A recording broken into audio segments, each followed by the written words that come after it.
Hey guys, this time around we'll be reviewing Disco Bloodbath by Marras, one of the TeamLiquid map contest macro category submissions, one of the most visually interesting for the bunch. But I'm not entirely sure if this is one of the most this layout is one of the most interesting that there were, at least for the category itself. So right out of the gate, not a particular fan of it, but are still a strong contender for the category. So the very first thing that I need to mention is that the same thing that I've been mentioning for all of the other maps that use this style of cliffing is that all of the very corners of the map for any other guy or gal that might want to submit maps using this type of cliffing is that they should probably cut off the edges of the cliff line with the pathing paint in order to avoid for SCVs getting stuck in the very corners wherever Terrans build like missile turrets in here or supply depots or anything. This is something that Meavis specifically has been like rallying about for years now, and it's something that we really need to get into it. The map itself, it is like very visually interesting. It is obviously inspired it is obviously inspired by the vision of Blackpink, but at the same time Blackpink was based on other maps, on other cyber maps, so this takes it into like the next level.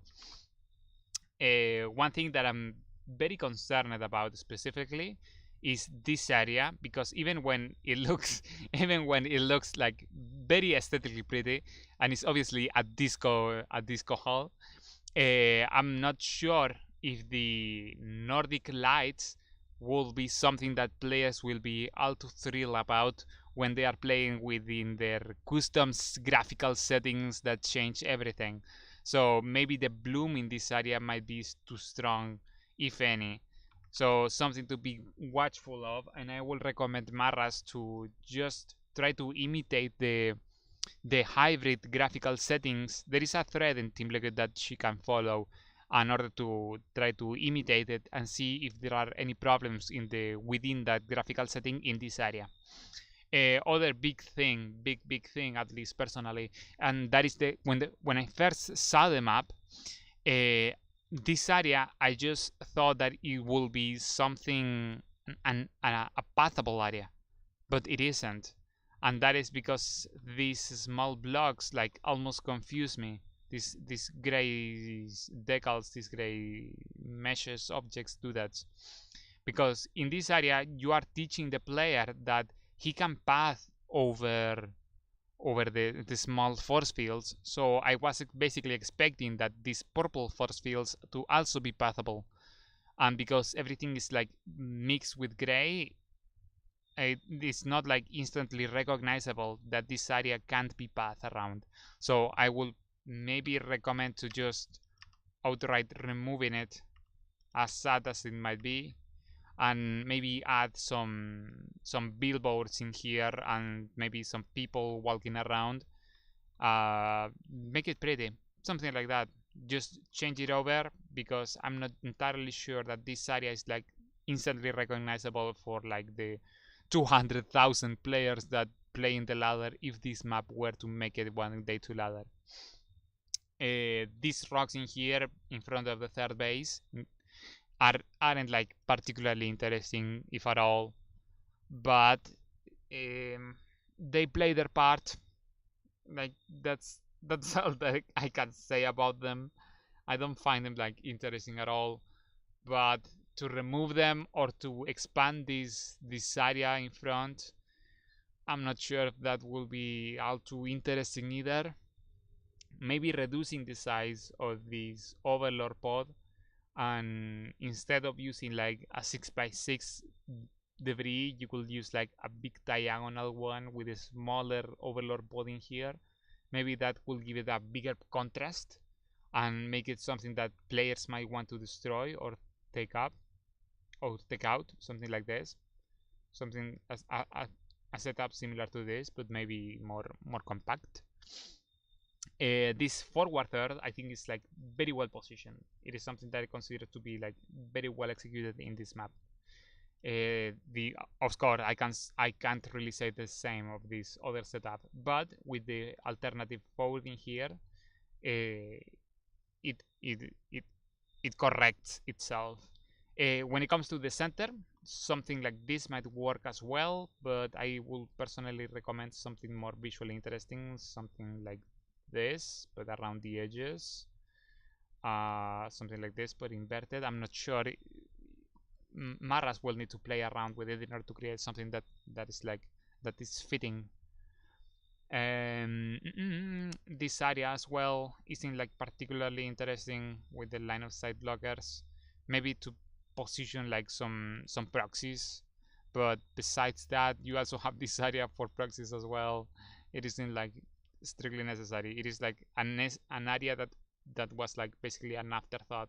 This area could have actually been cut out and just push the mineral line slightly south to the bottom left and use the space more efficiently, even more efficiently than already is, because that is a well positioned mineral line.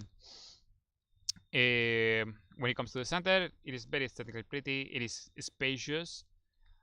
What I am kind of afraid is that there isn't like too much visual contrast besides lines. That is something that I had a problem with Blackpink itself.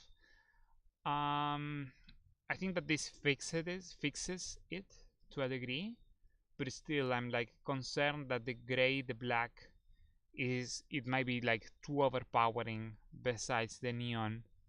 When it comes to this, I will recommend to obviously expand the canvas itself. There is basically no reason not to, because this area is still when casters in WCS settings like zoom out the camera, you can still see like some rather ugly foggy black areas around these very edges. So I would personally recommend to like expand the canvas considerably in order to like just get rid of that possible problem. The main base mineral lines is like exposed to liberators with range slightly, if I recall correctly. I did some testing in this area, so just to expand this area slightly might actually work and just be enough to fix it. What else? There was other thing. Oh yes, let me see. Okay, this. As I mentioned in Ephemeron and a couple other maps, there are problems with the cliffs, and wherever we do this, the cliffs and the overlord pods needs to be instantly recognizable. And if they aren't, then that's a problem.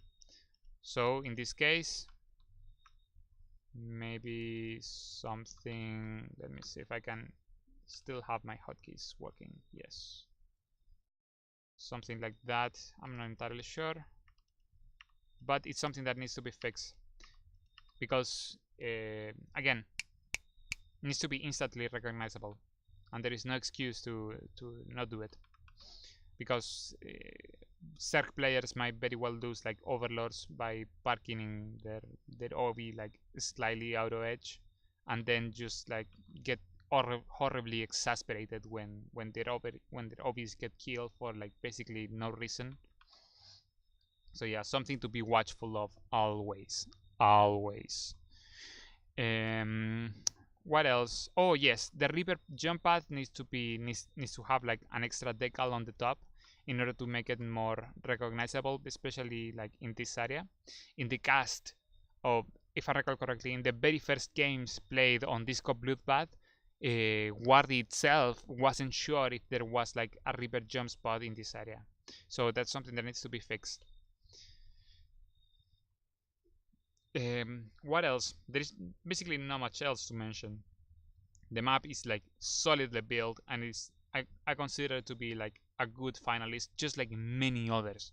Like I'm always repeating myself when I say that the finalists are like generally very solid. But in this TeamLiquid map contest in particular, I find that we did a very good job. Okay, so what else?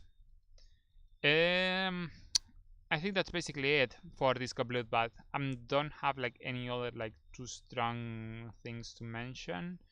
Maybe this base could be made slightly more safer by adding rocks in here. Something like, I'm not sure. Maybe something to discuss. But I consider it to be like strong enough as it is. So not much something to get worried about. Yeah, I think that's it for this Bloodbath by Marras, who got like 3 finalists this TeamLiquid map contest. So congratulations. And I think that's it, guys. Take care. This was Disco Bloodbath by Marras, macro category finalist for the TeamLiquid map contest 12. And see you in the next video.